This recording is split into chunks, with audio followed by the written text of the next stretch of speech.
Frieman, and we have a real surprise. Chris, I mean, what the surprise is, I have no idea what it is. So, Chris, we're going to let you sock it to me, man. Here it is, Danny. I'm Calico Chris, and I'm bringing you Colder Ice Brine. One of a kind. Open it up, check it out. Colder Ice Brine. Yeah. It's an ice additive. It drops the temperature of your ice by 20 degrees. Holy smokes. Keeps your ice last longer, and your catch fresher than ever. Wow. You better be doing this for some of the boats down in Dago, man. You better be doing the 5-gallon models.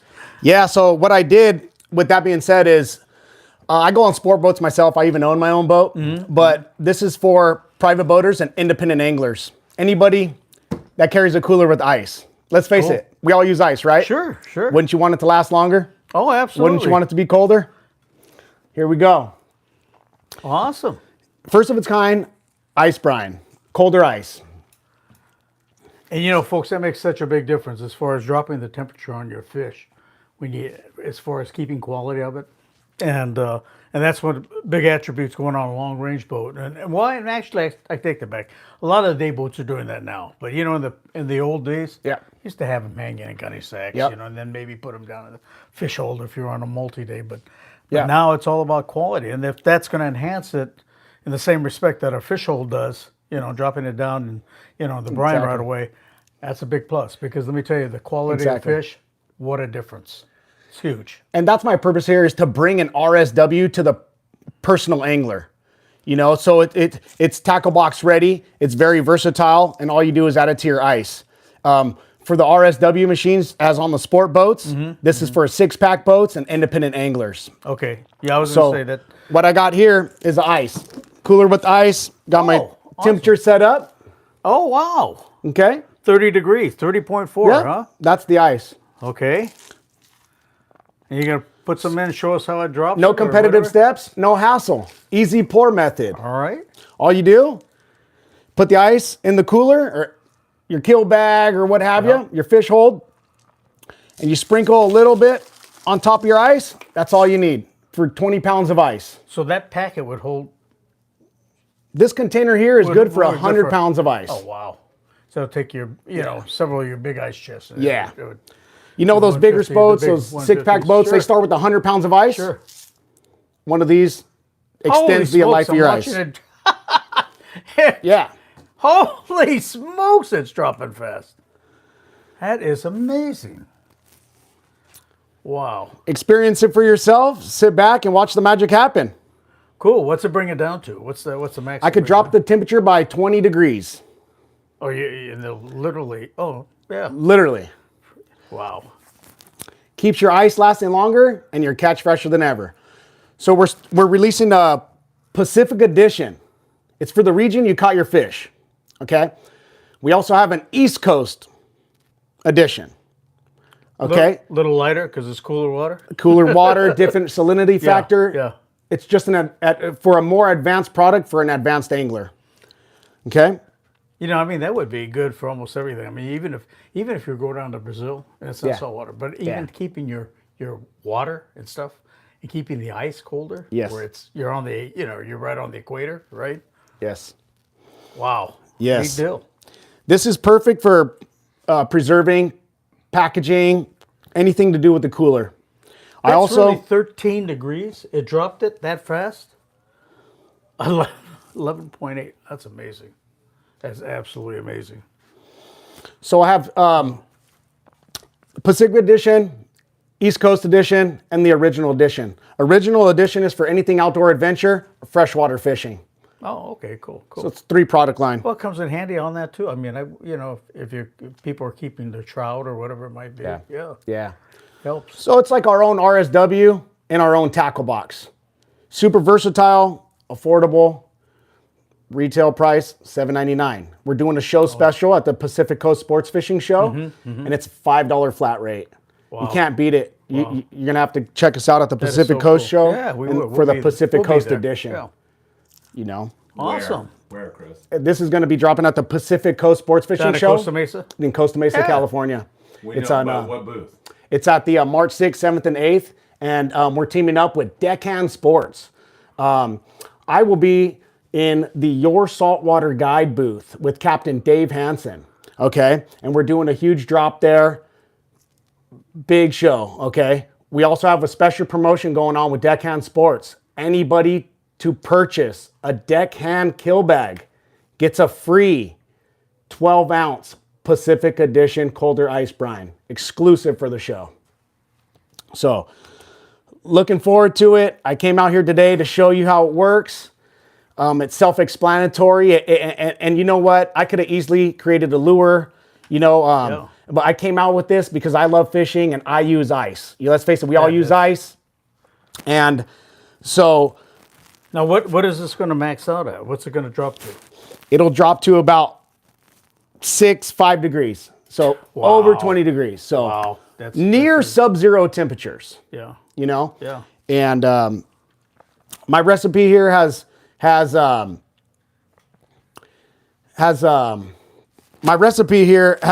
longevity effect to it. So I created this recipe for it to last longer.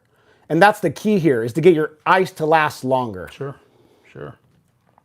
So right now, 5.9 degrees. We started at freezing temperatures, ice, 32 degrees. Right. Correct? So I'm able to drop it by 20 degrees or more. That's unreal. Perfect. That's unreal. So what do you think, Danny?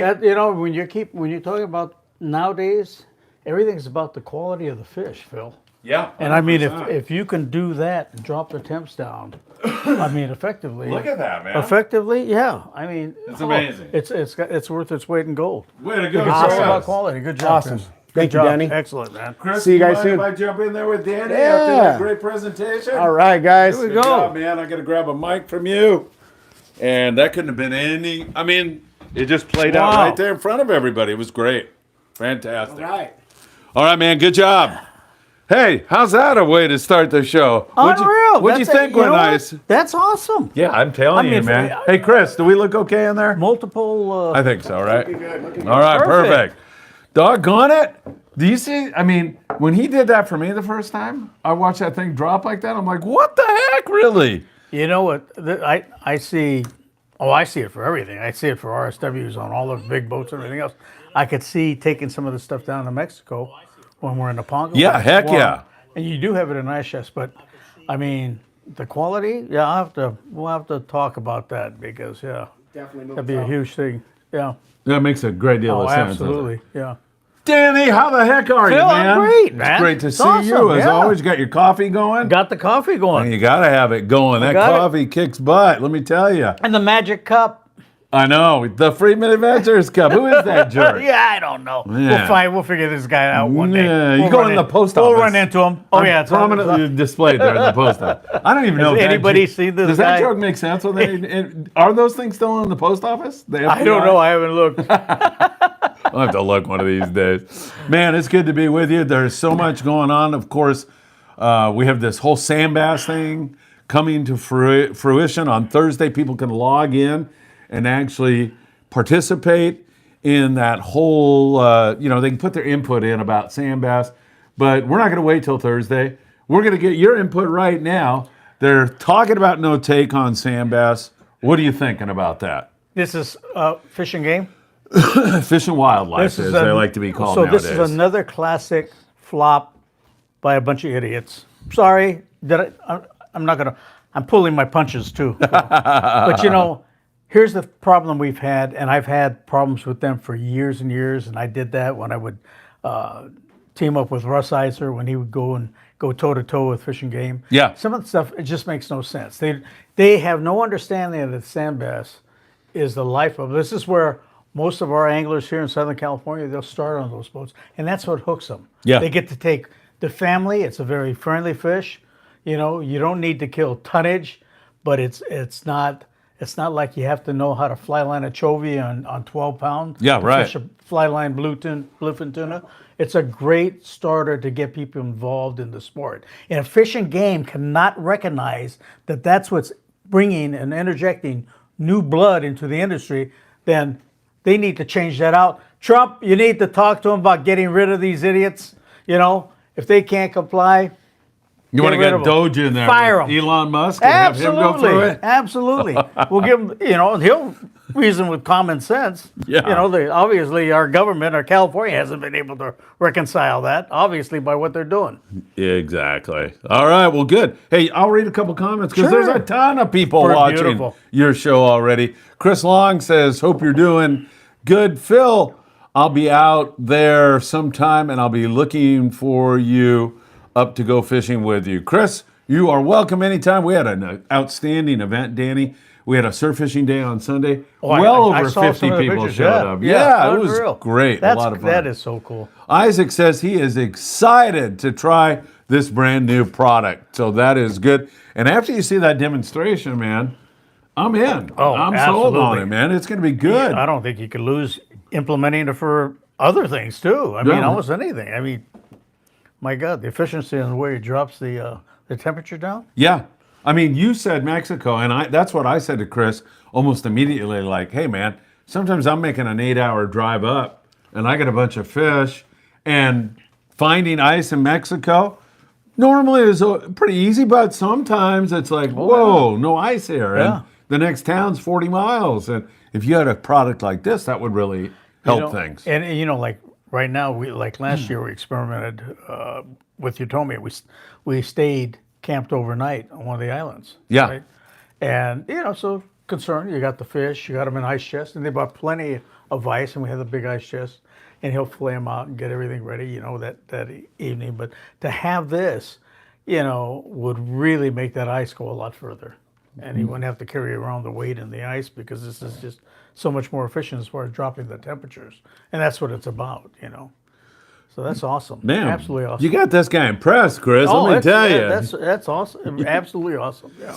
All right, Robert Graber says, what a cool product, Chris. Robert Graber's a great guy, man. He can't wait to see you at the PCI show. So Robert Graber's going to be looking for you, Chris, for sure. Tommy Tarr, Phil, I made your rockfish ceviche for the Super Bowl party, and it was a hit. Thanks a ton. Tommy, thank you so much, man. I love to cook, and ceviche is one of my favorite dishes. Beautiful. You like it? Oh, yeah, I do it too.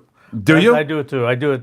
It's a more Japanese style. I cut it like sashimi, and then we, A little hit it fusion with the kinda? lime. Yes, Yeah. absolutely. You know who's It's definitely fusion. You know who's doing that now is the Ensenada operators. When they bring you back in, for example, Blackfin Sport Fishing down in Ensenada, you sit down. If you like a cold beer, you can have that. If you want a cup of coffee like me, you can have a cup of coffee. And then they start processing your fish. And while they're processing it, one of those guys is doing a sashimi kind of ceviche. I think like what you do. Probably. That's exactly Sounds like it. We did it before we were at the launch ramp. He then takes a yellowtail, cuts it, slices it very quickly. There's like 4 of us in the ponga, right? Slices it sashimi style. Takes lime, takes lime, squeezes the lime. Tapatio, Kikkoman, soy sauce. Now you talk about a fusion deal, right? Dices up some red onions, serrano peppers, and cilantro, and bingo. You're done. I mean, it was unbelievable. We killed that fish. It was unreal. So I serve that now at our parties at our house. That fish And when I doesn't do have things- a chance. Oh, it's unbelievable. Really? Yeah, and it really is a fusion deal. Adding, and you could remember in the past, all of us that went down to Mexico years ago, they would wait till the lime cooked the fish clean through till it turned white. Now, even in Mexico, sushi bars all over the place. So to cut it raw and just squeeze it, and I do a little different. I'll sprinkle some tahini on it, but I mean everybody's got their own little things that they want to play with, but it's absolutely unbelievable. Something happens when you start eating sashimi or even ceviche. It's like you start to eat cooked fish and it doesn't taste right. It's almost like that raw fish it's is unbelievable. just so pure. It's so addicting. Yeah, it's so addicting. Yeah. We've hooked people that would tell me, "Oh no, I don't eat raw fish." I go, "Well, it's not raw. It's really cooked in lime." "Well, no, you only have it on there for a few seconds." Well, guess what? It makes enough difference. Yeah. And the texture and everything else, and the way the acids from the lime hit it, and the tapatio and the Kikkoman and the whole deal. But it's just unreal. Yeah. All right, Dave has a very good question, and he's kind of playing devil's advocate. Whoa, what do we Michael got? scores. He's on. Can you make it in there, Michael? Did Oh, we my get an goodness. over and under yet this morning? No, we got Or this one now, afternoon? though. It's Okay, 4. Cool. It's 4. Okay. The over-under. Mike, you got 4. Mike, 4 is your over-under. You got to catch 5. Hey, I just lost a big bass too. He just lost a big bass, man. All right, so we got one fish. The over-under is 4 for Michael Limon today. If you've never checked in with the Danny Kadota Show, we do an over-under on what Michael's going to catch He's the during man. the show. So you can bet in the comments down there. What do you win? Nothing, but it's just kind of fun Yeah, to it do is. that. Hey, back to Dave.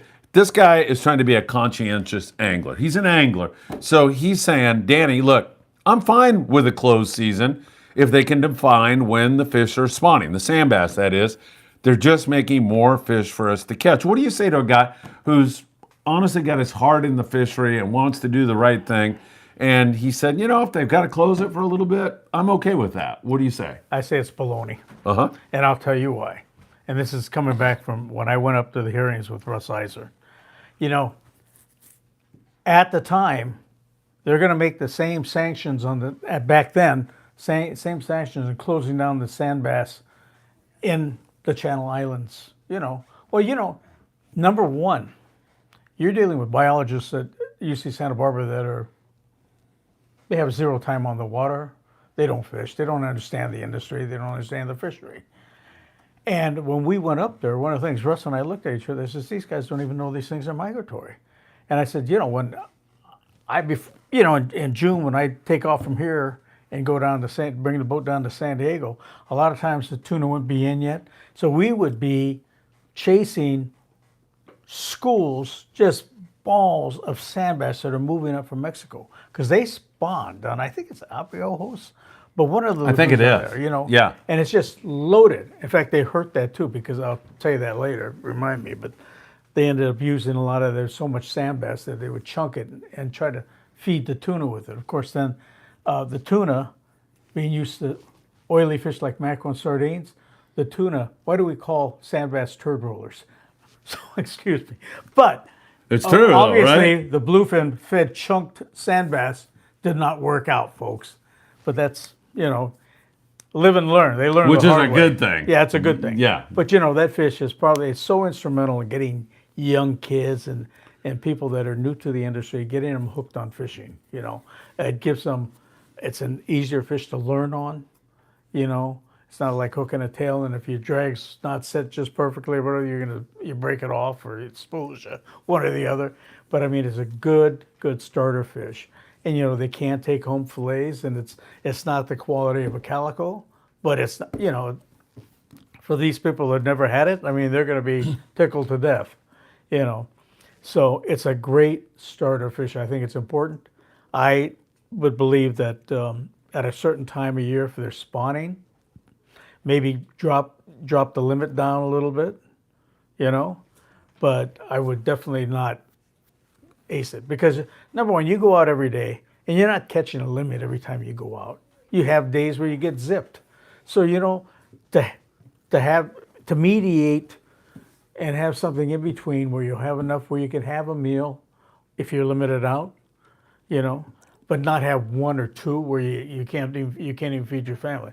That to me is kind of, it's ridiculous too, because they don't bite every day. You're not on them every day, there's a lot of different factors that are involved in that. So, I would say reduce it, do not close it. All right, David, thank you for the excellent question. Appreciate it. Matthew Martin says, hey, guys, great show. Matthew, welcome. Thank you for being here, my friend.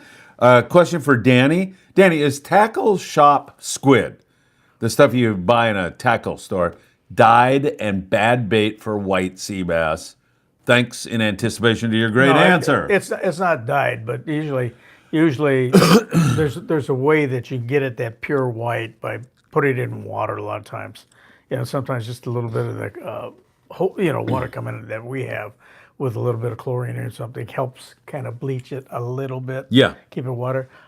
We never did that. Yeah. To be honest with you, we put it in bags and put it in our freezers on the boat, and they're brownish red. Yes. And guess what?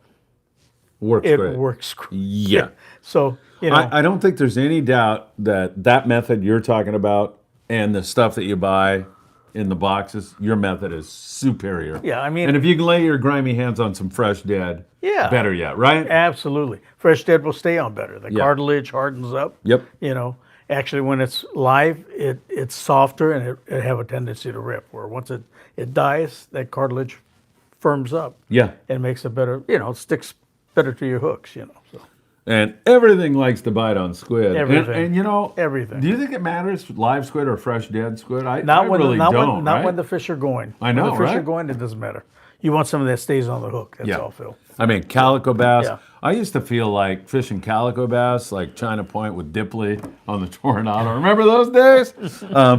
I used to feel like you'd do better with, you know, I'd always grab a fresh dead, throw a couple squid on there, chuck it out there, put my reel in gear, and wait for my rod tip to get pulled To be down. honest with you, Phil, you said it. You hit it on the nose.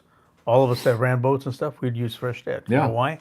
Because the cartilage is tougher. Yep. When it dies. When it's fresh, it'll rip easier. Yeah. When it's alive, it tears a lot easier. Yeah. When it's fresh dead, the cartilage is a little harder. It's more like plastic. So, you know, when you're fishing the calicos, you're fishing the pump, pump, pump, and then, you know, it's the perch. Yeah. And all of a sudden it goes romp, and you what? Whether it's a calico or sea bass or yellow, you know, they have it. Yeah. Oh, yeah. You know, so Do you fish in gear? I fish it in gear. Me too. I fish it in gear. 100%. Yeah, I'll drop the rod tip a little bit. Yep. Just drop it down and then come back on it. Yep. Yeah. And you can feel it loads Oh, up. yeah. You can feel Absolutely. it's no longer a Yeah, perch. it's not a peck. Yeah. So Yeah. All right. There you go. Great stuff. Thank you, Matthew. Great question. Rob S. says, get rid of the Coastal Commission and return the California Department of Fish and Game to their mission, not conservation. CARB can also go away. CARB is the guys that are demanding the four-tier engines in the boats, I think, and all that razzmatazz. I think that's gone now. I'm not positive, but I think the Trump administration got rid of that. I could be wrong on that, but I thought I heard something like that. well, that would make sense because they've got more common sense than the other side. You know, the other side being the environmental and stuff. Man, we're being They're- political they're- today. they're Whoa! Yeah, they'll design everything around their agenda. Yeah. You know, we've been doing this successfully for years with no problems. You know, so yeah, I think we're going to get some of that back. This as the administration changed. You know. Yeah, I mean, why? I mean, the hardest working people on the face of this earth are the fishermen and women in the commercial industry. Oh, absolutely. In the sport fishing Absolutely. industry. I have nothing but high respect because I've done it, man. Oh, And it's hard work. I don't think I could do the commercial thing at this No, age. not I'm anymore. not sure. I might enjoyed be it able- when I was younger. Might be able to hang it for a few hours. But that, that's like, work. man, oh my Yeah, God. Especially absolutely. those wheel watches. Oh. We literally, there's a guy, Matt Schlurp, he's a police officer. Yeah. He was 14, and my brother and I were leaving Redondo. We're going to Tannerbank, running a 195-degree course right off the west end of the island. And we look at him, and we go, okay, sit here, and here's how you steer, and wake us in 6 hours. Good luck. 14 years old, you know. His parents unless probably you get a would've- little big target Yeah. on the screen here. And when you see it, in if front of you- where the line is, when you, if you see anything on this Get me thing, up. this is a radar. You see a blip on there. You know, if it gets really close, wake us. But otherwise, you know, good luck. Not quite that bad, but almost because you're so freaking on fumes and tired. Yeah, yeah. Oh, you man. got to get a break, man. So it's way too much fun. You did some commercial fishing in your career? Yeah. For rockcod too? Rock cod, albacore, yeah. It's fun. On your boat or Yeah, on yeah. a commercial boat? No, on the Mustang. Oh, okay. Yeah, we'd go out to Tanner Cortez. That was fun, huh? Yeah. Yep. I used to think, you know, we'd be fishing before I went out there. We went out there blind, my brother and I, trying to figure it out. I thought we'd spend most of our day in 100 fathom of water, but we spent most of our day in, I want to say, 45 to 65. And that's where we get got a a lot little- more reds. You get a lot more up and downs. Too. Yeah, right? Yeah, that 100 fathoms. Yeah. You can Yeah, go we out there had and some- catch we had all the some cows great- you want. We had but- some great cow days. But Yeah, me too. You know what? The reds, when you stack them in the fish hole, you know, you got more weight there.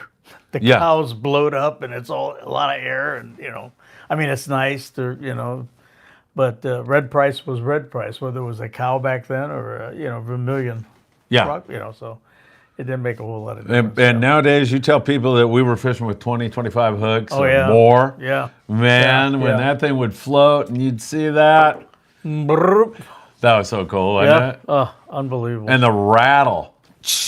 Yep. Your rod just going Yeah. like crazy, man. You know, the best ones, Phil, when you drop it down, it goes, and then it stops. You go, oh, Yeah. quit biting.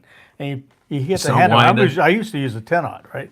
And you go, oh, Yeah. and it goes, oh, jeez. You know, and you feel that drag. Yeah. And you go, and they come up, Yeah, just loaded. Yeah. Every hook. Yeah, when they start rattling it, man, they're pulling it, and then stacking. you start winding on it, and then you catch up to it, and now you can really feel it. And now it's just Yeah. it's so incredible, Yeah. especially some of that like mid-water species chili peppers out there on Cherry Bank. Oh, yeah. Wow. Yeah. I mean, and Danny, that whole thing about sundown and sunset, for us, it was applicable rock cod fishing, man. We could count on getting bit right at the beginning of the day and right at the end, and almost Unreal. a lull in the afternoon. And when you think about it, at that depth, it's dark. Yeah. Even during the day. So So there's something else going on there, right? yeah, and to me, it was. I would surmise myself because I tried to cross that over to my freshwater bass fishing, my trout fishing. I mean everything, but it has to do with the tides. You know, the gravitational pull, the Earth and the sun and the moon, and that's why even when I was trophy hunting for the big bass, I mean there were certain things that I stored away in my head that were significant, consistent factors Yeah. in catching some of those bigger fish. Where, it wasn't guaranteed. There's nothing guaranteed. I No. can tell you that. Heck no. But it was consistent. It was much more consistent than a lot of other methodologies. Yeah, 100%. I played with a lot of them. I did a lot of research and reading, and just playing around myself. But you start formulating some of those things in your head, and that kind of determines how you want to fish. In fact, to the time where I would just fish whole spans, like 4, 5, 6 days in a row, and you might blank on a couple of those, but then at the same time, if they're on, you That's get 'em. incredible. You Yeah. get 'em. So You ever run into any of those big makos out there on Tanner and Cortez when you're rock out fishing? we've seen them, yeah. We sure did. We've man. seen them. Some of those do some shadows numbers that on the- swim out from under the boat. Did some numbers Just- on the canyons. Yeah. Oh my God. What a mess. Nothing else is worse than getting sharked when Yeah. you got a 50 hooker that you're pretty sure is pretty full. Yeah, There's yeah. nothing that No, you're right. is as bad as that. Yeah. Right? Yep. I'll tell you. Don't forget, by the way, out there, ladies and gentlemen, I know Danny will concur with me, that Friday is Valentine's Day. And if you want to go fishing in 2025, you damn well better take care of the mother, girlfriend, wife, The sister, the warden. even your daughter, the warden in Danny's case. Do you take care of the warden on Of Valentine's course, Day? she's earned it. She's had to deal with me. She earned, and she gets whatever she wants because she's never told me I cannot go fishing. Wow. Not that would make any difference, but I mean, she never said that. So, Yeah. I give her all the credit. And honestly, that's not all that common. I mean, I hear a lot of guys saying, well, I got to get permission and stuff. I got the same thing with my wife, Ruth. She's never told me, she's never brought me anything other than peace. There's no nagging. There's Yep. none of that. Yep. Maybe it's Costa Rica girl that grew up a good Christian and the whole thing. But man, there's just none of that. So yeah, same thing, man. I load her up every, flowers Yeah, and the whole absolutely. thing.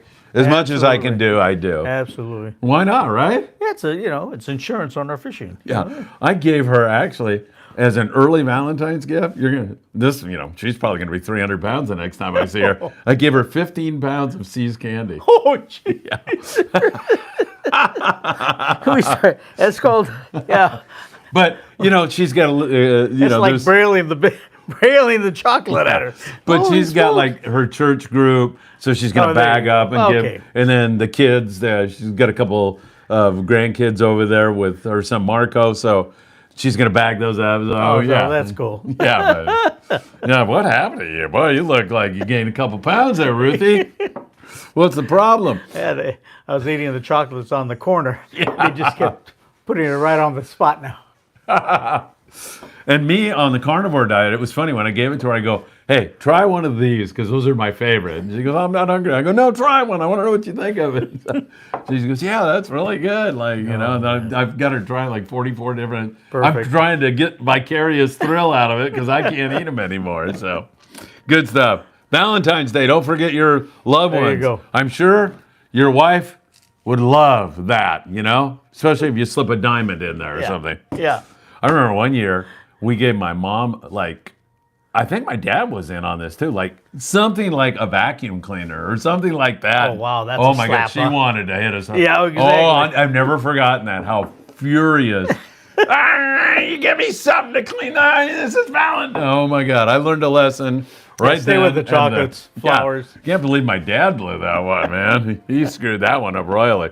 Hey, David says he thinks that anglers can decide if they want to take fish during the spawn or not. Let them limit themselves. Let them make the decision. What do you think? That's not a bad idea. That would be, but you know, you're gonna have a few of the guys that are gonna take advantage of it, and that will hurt the rest of them. So you should have you do need to have a ceiling cap on that, you know. Yeah. But you know, But I would be I fair. think what he's saying is you need the ceiling cap, but the more guys that want to say, okay, during spawning season, I'm going to throw all my stuff back, the more guys that decide to do that on their own, that's fine, you know? So, not a bad idea, David. Yeah. Rob S. Yep, if you have a warship tell you to change your course, do it. They don't play. We didn't want to, like, get that little 14-year-old kid excited about things. We didn't tell him anything about that. You ever have a warship? Yeah, they tell you all the time. I was in the wheelhouse with Dipley and a Coast Guard cutter or a warship, I can't remember which, got on him about not maintaining like course and speed or something, and he got on there and started arguing with him. He said, "We were the vessel maintaining our course and speed. You were the erratic guy." Blah, blah. And I'm like, they got bigger guns. "Oh, Dipley, They I got don't bigger know, man. guns. Calm down there." You know, we're gonna Sounds like John. we're gonna get boarded here. Jeez. Funny stuff, man. All right, Rob S. says, better take care of the wife. Mine referred to the jefe, and don't screw around with the boss. So, yeah, you got the warden, right? You got it. You said that with a great deal of You got affection, it. Oh, right? absolutely. Gary Bush says, how busy was the Bart Hall show? He heard it was slow. It was okay, but it was on the slower side, I would say. It was not that busy. In fact, some guys were making the comment to me that, hey, man, this is really great because I can talk to these guys as long as I want at the booth because there's not that many people here. So, yeah. There's a plus. Yeah. That's a good plus. Yeah, right? Yeah. Gary, it was a little bit slower, but hopefully next year is going to be better than ever. They canceled the Del Mar show. That got canceled. And the next show, and the show right now is the PCS show. They've done a great job with that show, haven't Yeah, they? they have. You know, it's the venue, I think. Well, you know, or Orange County, and you know, I think it's the pricing on a lot of the stuff is geared more for families, and you see that it's just a whole different venue. Yeah. You know, it's open. You know, it's just it's Orange County versus LA, folks. So you draw the analogy. That's my old Yeah. stomping grounds, man. That's where I worked county fair bartending. That's right. That's right. It's a fun place. I love the venue Yeah, too. I yeah, really do. Yeah. They have a thing called Winterfest that they do in December. Have you ever gone to that? No, I haven't. You know what? They What is asked me that? to work that one night, and I'm like, do I really want to do this? I heard it was slow, and tips are not great. And okay, sure, I'll work it. I walked out of there in the Christmas spirit like you can't believe it. They've got Christmas music. They've got the fake snow falling. They've got the nativity. Well, in the same Honestly, area that Kind the of. It's a little smaller. Yeah. And they got an ice skating rink where you can that's ice cool. skate. The kids can ice skate. I mean, seriously, I went home like whistling, "O Come All Ye Faithful," I mean, it really put me in the Christmas spirit. So that's Oh, a that's great, pretty cool. pretty They still fun have- event. So they still have that? Yeah, they had it this wow. past year again. Oh, Yeah. we have to talk to some of the You- kids. and the stuff. grandkids Yeah, would grandkids. love Oh, that. yeah, Yeah. absolutely. And then, chocolate, they got hot chocolate everywhere. Oh, that's and always fun. s'mores that you can do, and There you go. the whole thing. Now So you're talking. really, really, really fantastic stuff. Hey, our surf fishing thing, you got to come out for the I next one. saw that. We had the grandkids and Yeah. everybody over, but yeah. February I saw that. 23rd, we have That another looked- one. That looked like a blast. That was fun, huh, Chris? Yeah, Chris is sitting here. And, Yeah, that's awesome. man, it was fun. That one guy caught that big leopard shark, so I saw that. that was a thrill for all the kids, especially, you know. Yeah, Even yeah. like passerbys, they were like, "What? Really? Can you catch those things there?" And then we had a few fish, had a couple halibut, and it was just all really a good Oh, time. that's fun. That's cool. February 23rd, everybody, will be our next event in Surfside, California. I'll be promoting that on Facebook and Instagram and TikTok. And on tomorrow morning's morning briefing, we'll talk more about it tonight on our live show with Sam De La Torre over there at Island Fishing Tqckle. I have something to tell you about Sam, and he should be ashamed of himself, to be honest, but he took a handoff on the surf fishing event. He took a handoff and caught a yellowfin croaker. And I was disgusted, Danny. I really Who was. it? Truly. Was it Michael Lamone handing it up? Or Oh, was it? it was fish. Oh, fish! Yeah, and I could tell. I could tell that Sam, like anybody who's been doing this for a long time, you, me, Sam, he kind of didn't. He didn't want he it. did. But Fish is just like, here, you're taking it, and he, walked away. And it was really Into it. funny, man. Oh, that's funny. That is funny. It was funny. Fish was doing really, really well, man. He was cranking on them all day long. Oh, that's awesome. He had probably 4 or 5 fish, something like that's that. awesome. Oh, cool. So for wintertime, that's pretty darn good. And there's been periods, Danny, in the surf in front of Surfside there where the pelicans by the hundreds have been hitting the water. And there's one guy, I watched him, man. I was doing the morning briefing, and I looked over my shoulder, and he was running. And he's an older guy, so he's not just running, to run. there's He saw something those he's running birds. for. He threw a cast master, and I looked over there, and he's onto a yellowfin croaker. That's just a lesson in all of fishing, right? You find the bait, you'll find the fish. Is that true as a That's captain? Always true. Anywhere, Is that true freshwater bass fishing? Oh, freshwater bass. And here's the thing, until we came into it with our approach, if you look at the bass fishing, even now, these guys are not approaching these fish where they're fishing tournaments and stuff with respect to the current. They have no idea. You can't unless you're holding solid. So what that implies is that you got to have 2 anchors down so you're fixed. Yeah. Because if you're not, you see these guys on the trolling motor going all over the place. Right. You don't know which way the current's going. You have no idea. So what you're telling me is you're tournament fishing, but you're blind casting. You don't know what side of, say you have a tree or a rock. If the current's going a particular way on it, there's an opportune side to throw it at. Yeah. You want it the incoming side, where the bait's going to be coming into the structure, right? Rather than the back side where the fish is up here and you throw it back here. Well, it goes back and That makes never gets touched. so much sense. I look at even all these tournament guys; they don't even now do not have the concept, and that's where we were very blessed being in Southern California because we're around. I was around all the other skippers, the Sansom brothers, Ray Montera, Taka, Corky. I mean, all these guys that have the understanding of the current on these lakes. They didn't know there was current at Casitas and Castaic. You plop a line out, you think it's going to land there. You could plop a line out, the current take it. It could be 15, 20 feet away from that spot. So you're not getting down to the fish, the particular spot. So we would make adjustments by then pulling up the scope, moving this way. So when you cast, then it comes down with the current. It ends up on that spot. Makes sense. Well, yeah, you have to fish the structure. Yeah. And if you're not doing it with respect to the current, you're just blind casting. And in fact, that's tournament guys, pretty much blind casting. And now some of the stuff is they're starting to understand some of that. But it's, we were doing this how many years ago, Phil? Long time ago. 70s right? and 80s. Wow. So It's amazing. When yeah, you there's think a about little it, bit, right? yeah.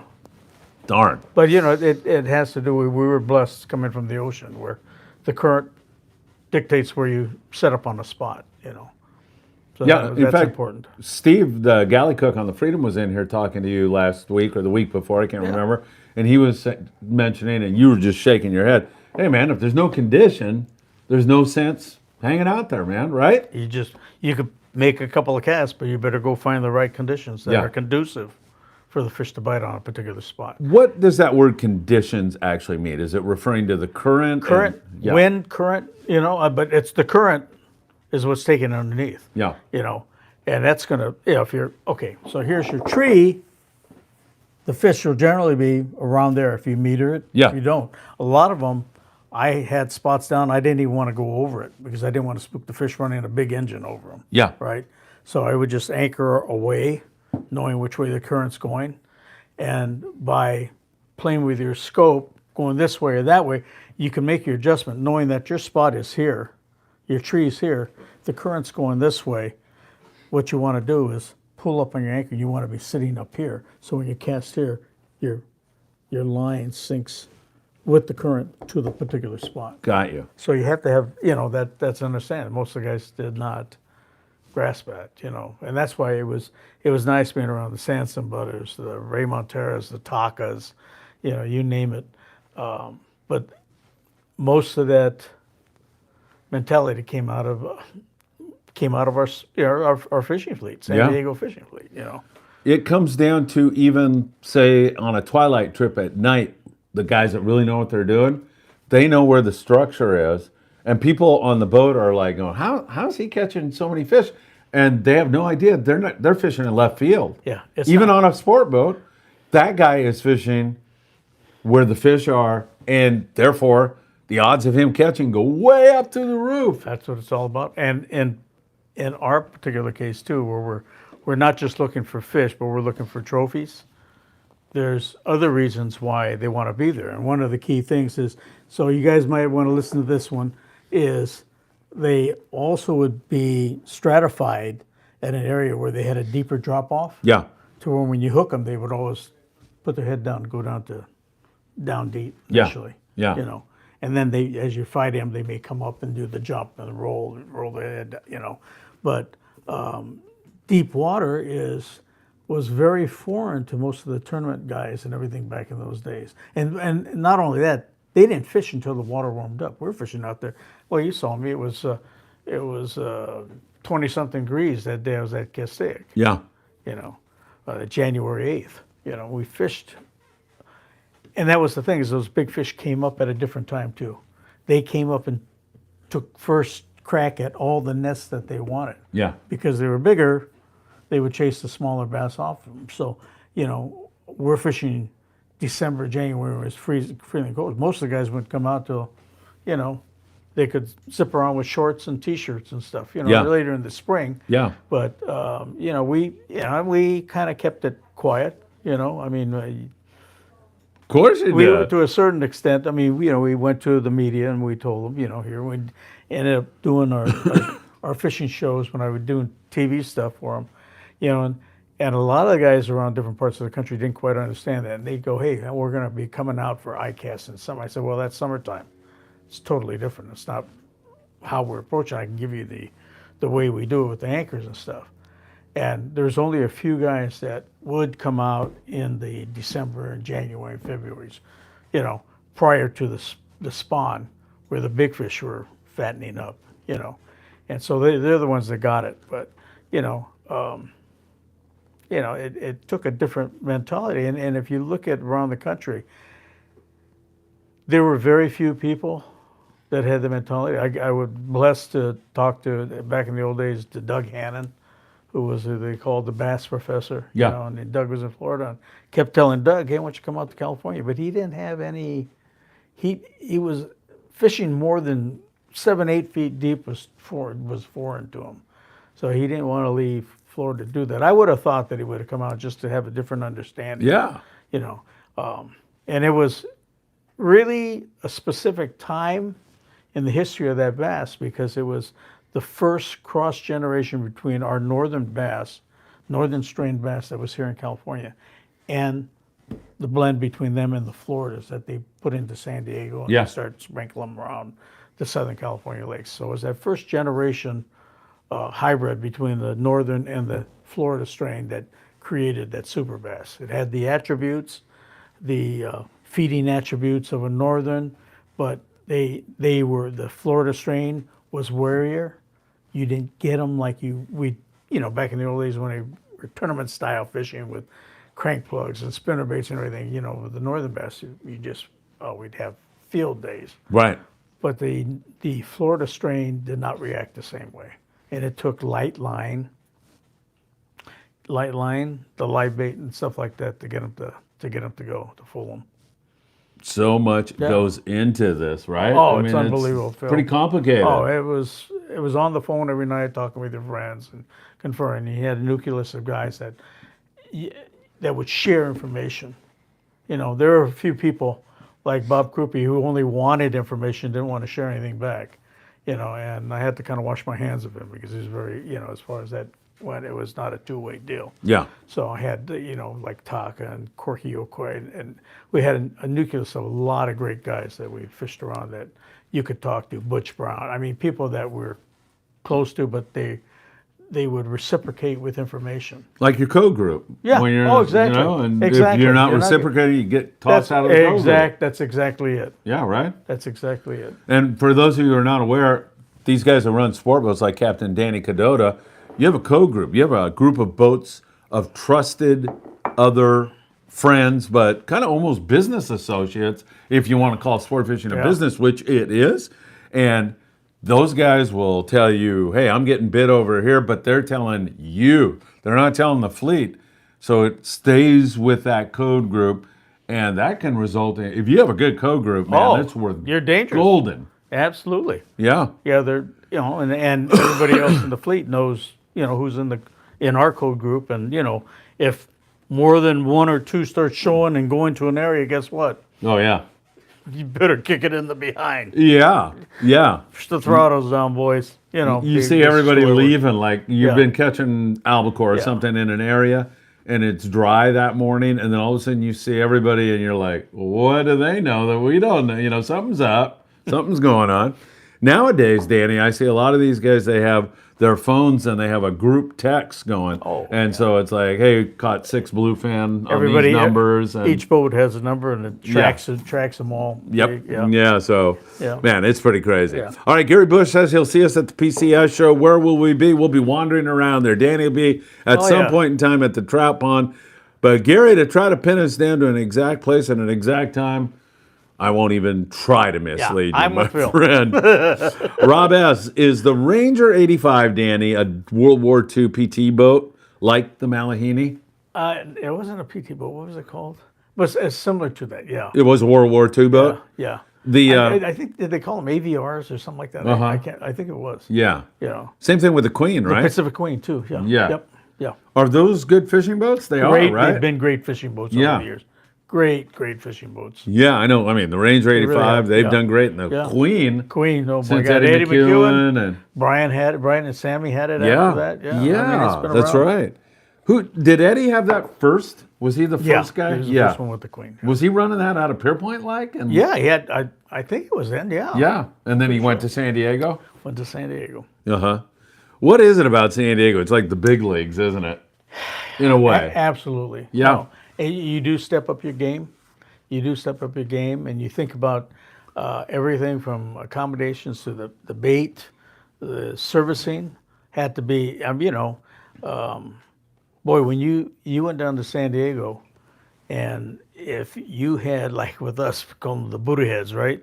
So you better have deckhands that can put a gaff eyeball Through to an eyeball. Yeah. or at least headshots. Or you're just gonna get raked over the coals. You put that gaff in the meat, and they just look at you. You're gonna get a look, and your tip may reflect that look. So double eyeballs. They would give you a little extra. Why is that so important, by the way? Maybe you could explain that. There's no gaff mark bleeding into the meat. That's right.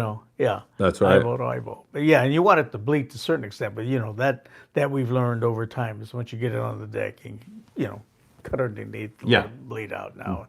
And they're spiking it. The processing has come a long ways from back in those days, Phil. It's amazing, isn't a it? long ways. Well, and look at the style of fish that we're eating. Years ago we call you round eyes the Hakajeans, right? That's Caucasian in Japan, and that's about the extent of my Japanese folks. But anyway, At least you got round eyes. Yeah, round eyes. But Yeah, man. If you stuck those fish in the head and double eyeball gaps and stuff like that, most of it they would tip the crew members even more. So they had, it got pretty well known which boats, are really, push that, and it's usually a lot of them that had a lot of Japanese charters and stuff like that. Yeah.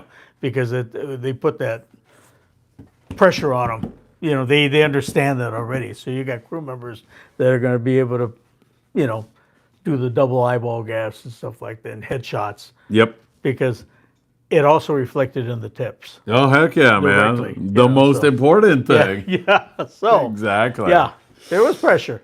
There was a little pressure. Matthew Martin has a question for both you and I. Danny, I'll let you take it first. What's your favorite fish to catch? And do you have a bucket list trip? Absolutely, probably my favorite fish is explosive, and they fight hard. The peacock bass down in Brazil. The arapaima were big. I mean, I got one about 280, and I'm fishing a heavier bass reel, but you're in an impoundment where they can't really go anywhere, and you got two guys in the boat, and if it's big fish, and they're usually in these lagoons that when the water dries off, they're separating these lagoons. And so they can't really go anywhere, but they have weed lines all over. Yeah. And what will happen is there's two of your guys, you got two guys in the boat with you, two guides and two fishermen. Well, one of the guys will jump in the water, and if the fish is headed toward the weed line, he'll get in between that and the weeds and bend the fish out. Yeah. But and it's all catch and release, which is awesome too. Yeah. But yeah, the arapaima, that was a thrill too. It's challenging in that you have to make pretty perfect casts, because if you make more than 2 casts, you spook them out. They got very sensitive ear bones, Yes. and that big lure, when it hits the water, if it's not 2 feet behind it and in front of it. So in other words, here's the fish pointed here, and you're here. You cast here. As the fish is swimming this way, it's got to be right here as you pull it across. Because if you make more than a couple casts, they sink out and they spook. Hey, Michael's up to Michael! 2 now. There he is. Michael, good job. All right.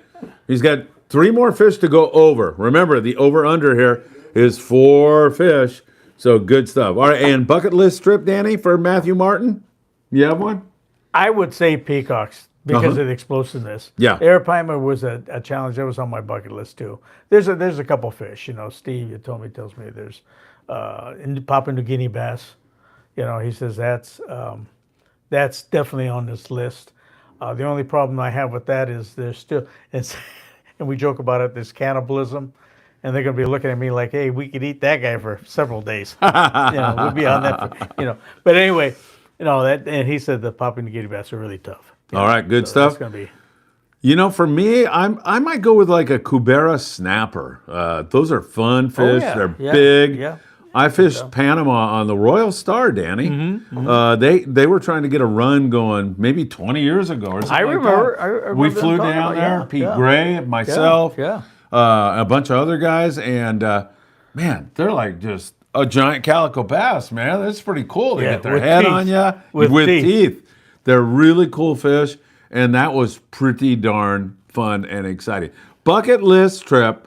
I've had my appetite whetted a little bit, Matthew. When I was living in China, I hooked up with this guy who was sending me these photos of fish and wildlife, and it's in Mongolia. You might know the name of this. I can only describe it, but it's a trout that's like this. Taimen. Yeah, exactly. Yes. And he said, I want you to come to Mongolia, and we're going to get on a horse, and we're going to go back, and man, that just sounds like such a cool adventure. Yeah, there's so Till I many fall off the horse and break my neck, but it just, I'm in, man. Doesn't that sound cool? Oh, absolutely. What are those trout? Are those? Does that sound like something fun for you to catch? I think any kind of fish is fun. I agree. I mean, I grew up walking Sierra streams when I was 4.5, 5. Yeah. So trout has always been a fun thing. For me, trout is a stepping stone for my grandkids, kids and grandkids, and when we're bringing kids into the sport, Yeah. in a family deal where, it's nice and relaxing going up in the Sierras. Although you can do that at Irvine Lake. And, Oh, heck yeah. In fact, that's the best place. It's the best place to practice To be honest, even if you're spoiled about the Sierras, fishing the city trout, there's something to it. You got to drop down a lighter line. And Yeah. I mean, I've got fish over 10 pounds on 2 pound, fishing at Irvine and lakes like that. Yeah. And it just brings out, you have to develop that skill, a little more finesse. But once you have that down, going up to Sierras is a piece of cake. Yeah. Because instead of fishing 2 pound, I'm usually fishing 4 up there. Yep. And fluorocarbons helped, so the technology on the lines has helped, fish differently too. So. All right, good stuff. Gio Alba. Hello, fellas. Hope all is well. Gio, thank you so much for joining us. I was just curious about when the boat schedule will be out. Also, are there any pre-booking discounts? What would you be looking at? Gio, you're going to have to help me there. Are you talking about the Friedman Adventures trips or here at 22nd Street? We are going to have ours. Ours is pretty much done, so I can send that to you. If you want to send me a text, I'll give you a phone number right now. I can send you that list, 657-227-6459. Rob S. says, hey, man, I want to go salmon fishing, but I don't want to drop a $7,000 bill to go to Alaska. How's Central California? Or where's somewhere else I can go that's maybe a little more affordable to catch a salmon? There's times when those fish are going off pretty steady up at Avila, up Morro Bay and Avila. So pay attention, right? Pay attention. Yeah. Yeah. There It's you not. It's not a real to me. It's not a real rocket science fish. Yeah. You know. You're not a big salmon fisherman. No, I mean I enjoy it. I like eating them. Yeah. I love eating them. But yeah, it's it's a novelty down here, and we've had them. I've caught them down here. I got one down at right off the jetty in Newport. But we've had days where they used to bite good they there. used to bite really good. Yeah. I've caught silver salmon out of Redondo in the canyon. Yeah. One, I shouldn't say. Yeah. Oh, Michael Limon! Wow, that would be Look at this. number 3. Now we're up to 3. Oh, and that's hey, Michael. Nice one. You need 2 more, and we have like 6 minutes left in our oh. show. You gotta go, man. Go, go, go. Michael Limon. All right, that's 3? That's 3. Man, that over-under, those Vegas bookies know where to put that number, man. That number is right there again. You got the heat on Mike. Good stuff. All right, so there you go with the salmon fishery stuff. What else, Danny? We're running out. I can't believe we've been going for an hour here, man. Oh, my and, God. You know, at 20 windbags, in the wintertime, they throw us out of here after an hour. So we'll be back at 6 with Tackle Shop Confessions. But if you have a final question for Danny, now is the time to ask it. Danny, this time of year, do you do any fishing? Yeah, if I do, it's usually trout fishing. Trout fishing, taking yeah. the grandkids, and we go out fishing there, goofing around with our friends, yeah, and going fishing. You know, and there is, again, there's some great stuff in fishing light line, 2-pound line. Yeah. At our local lakes and catching bigger trout. Yeah. Because when you get up the Sierras, it's a piece of cake. Yeah. Compared to fishing, I mean, when you're fishing streetwise, I call them streetwise city fish. It's usually more difficult to catch them. It seems like it, right? It's more difficult to catch them than when I go up in the Sierras. Yeah, yeah. All right, hey folks, don't forget Colder Ice. You'll be able to get it at the PCS show. Make sure you go back to the beginning of today's show because Danny, you got your mind blown by that stuff, That's didn't you? awesome stuff. What did Dan do? 5 degrees? 5 degrees. Yeah. That's hard to believe. I know, right? Oh. I know. I was like, what's the trick to this? And it's like, it's not a trick. It's like science. Yeah. For a change. All right, anything else? No, we're good, Phil. I think Chris abandoned us, so we don't have anybody. I'm going to have to go out there and push the button myself. Shut it off? He's had enough of us, man. Why don't I let you say goodbye to everybody? All right, well, folks, thanks for tuning in, and we'll see you next week. Shoot, our technician is there. Oh, yeah. Dan. Perfect. No, All wait. right. Plus, tell Michael. Yeah, I know. Michael, you're almost out of time, Better man. get 2 hooks. Fish a gangion, Mike. Quick. Hey, thanks, everybody. Danny, thank you, All my right, Phil, friend. you bet. Always good to see Always, you. you bet, bud. Love spending time with you. You got it. Take care, everybody.